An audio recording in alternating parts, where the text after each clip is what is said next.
Christian was slain. And to him, it was just a game. See, killing God's name was fun to him because to him, it was just a game. And it's hard to believe that someone can kill so easily and not have any doubt in their mind that the God they are killing is fake. And see, he had those sleepless nights thinking of the families he destroyed, and not once did it ever affect his poise, because he had no repression in his expression, because he had made himself deafened to the grace and mercy of God. And he, Saul, let the world know. And at this time, Jerusalem said that Saul had crossed the line, that he did not have the same mind, that it was only a matter of time before Saul would receive what comes around. But Christ had a different idea in mind. Christ struck him to the ground and said, Saul, why do you persecute me? Not literally did he persecute Jesus, but every Christian he killed had God's grace and mercy. And for 3 days he went blind, and something started to stir inside because the walls he had built around his heart had broken, and God's love and mercy flowed inside. But soon after, God brought a man to heal his eyes, and Christ had said, Saul, you are no longer blind, so go prophesy my name.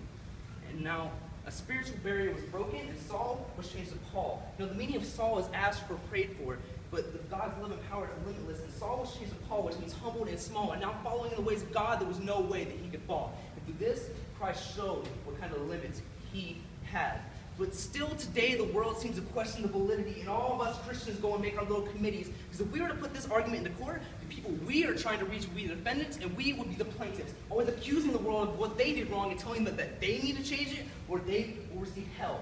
But how do we expect them to believe in Christ's love when we don't even show it in ourselves?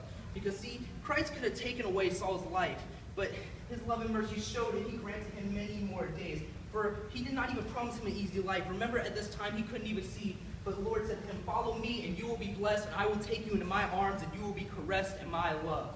Now, Paul, I have chosen you to show the world I have no limits. Every time you proclaim my name, the world will feel a change. But I've come today to say that Paul's generation is long gone, and the world is on a downward fall.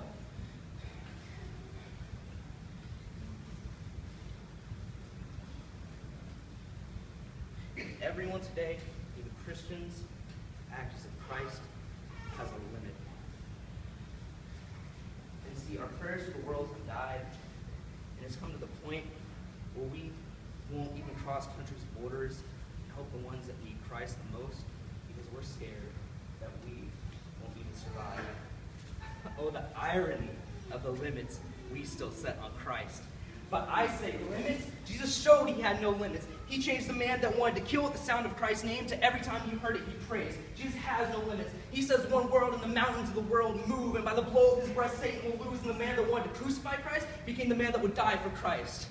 So I'm tired of hearing that Jesus has a limit. He's about to shake the earth into something that she has never experienced. And the world is on a downward fall.